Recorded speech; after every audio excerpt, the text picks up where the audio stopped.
প্রিয় ছাত্রছাত্রী, আজকে আমাদের ক্লাস 8-এর অষ্টম শ্রেণীর দশম অধ্যায় ত্রৈরাশিক চ্যাপ্টার কোষে দেখি 10.1-এর 7 নম্বর অঙ্কই কি বলছে, একটি কারখানায় 1000টি যন্ত্রাংশ তৈরি করতে 16টি মেশিনের 27 দিন সময় লাগে।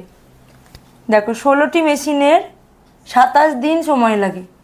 আরও একটা ডিজিট আছে, যেটা কি 1000টি যন্ত্রাংশ, 3টে ডিজিট আছে এখানে। 1000টা যন্ত্রাংশ 16টি মেশিনের, 1000টা যন্ত্রাংশ তৈরি করতে 16টি মেশিনের 27 দিন সময় লাগে।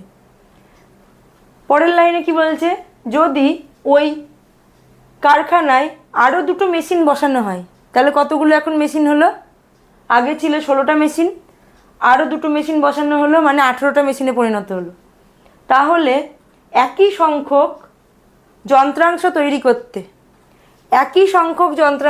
করতে মানে দেখো, একই সংখ্যক যন্ত্রাংশ মানে এই যে 1000টা যন্ত্রাংশ আমাদের ফিক্স থাকছে, এটা কিন্তু বাড়ছে না। তাহলে ত্রৈরাশিক পদ্ধতিতে আমাদের এখানে দেখো 3টে রাশি যদি দেখতে পাই, তার মধ্যে একটা ফিক্স থেকে যাচ্ছে, এটা আনচেঞ্জ। তাহলে চেঞ্জ রাশি এখানে কি কি?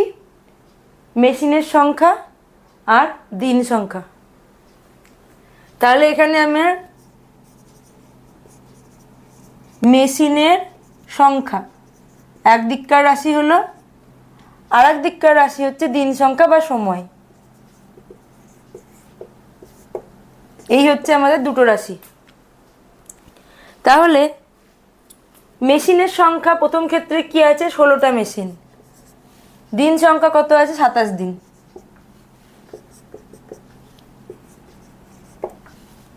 নেক্সট লাইনে 2টো মেশিন বসানো হলো আরও, তাহলে 16 + 2 অর্থাৎ 18টা মেশিন। তাহলে এখানে কত দিন লাগবে? দেখো, এখানে আমার কিন্তু 1000টা যন্ত্রাংশ, আমি আর এক্সট্রা রাশি বাড়ালাম না, কারণ 1000টা যন্ত্রাংশ একই সংখ্যক যন্ত্রাংশ তৈরি করছি দুটো ক্ষেত্রেই। তার জন্য এটা কিন্তু ভেরিয়েবল না বা চেঞ্জ হচ্ছে না। যেহেতু চেঞ্জ হচ্ছে না, আমাদের চেঞ্জ রাশিগুলো নিলাম শুধু মেশিনের সংখ্যা আর দিন সংখ্যা। এবার যদি আমি মেশিনের সংখ্যা বাড়াই, 16টা মেশিনের যদি 1000টা যন্ত্রাংশ তৈরি করতে 27 দিন সময় লাগে, তাহলে আমি আরও 2টো মেশিন বসাচ্ছি, তাহলে অবশ্যই কার্যক্ষমতা আরও বেড়ে যাবে, তাহলে দিন সংখ্যা আরও কমে যাবে।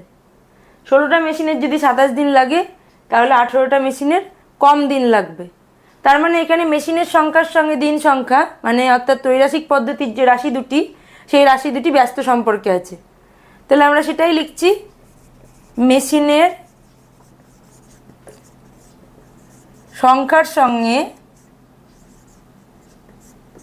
দিন সংখ্যা ব্যস্ত সম্পর্কে থাকছে।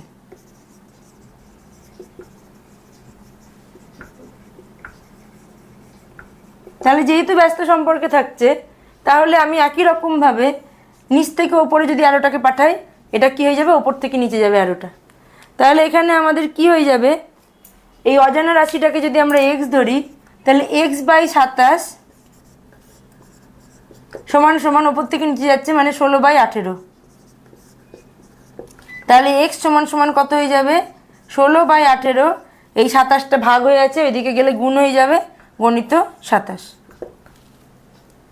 কাটাকুটি করো, 9 × 2 = 18, 3 নং 27, 8 × 2 = 16, অর্থাৎ 3 × 8 = 24 দিন।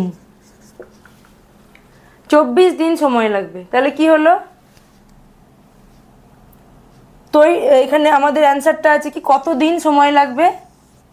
1000টা যন্ত্রাংশ তৈরি করতে 18টি মেশিনের কত দিন সময় লাগবে? আমাদের 24 দিন সময় লাগবে। তো আমাদের এই অঙ্কটা এখানেই কমপ্লিট হলো। তোমরা পরবর্তী ভিডিওগুলো দেখতে থাকো।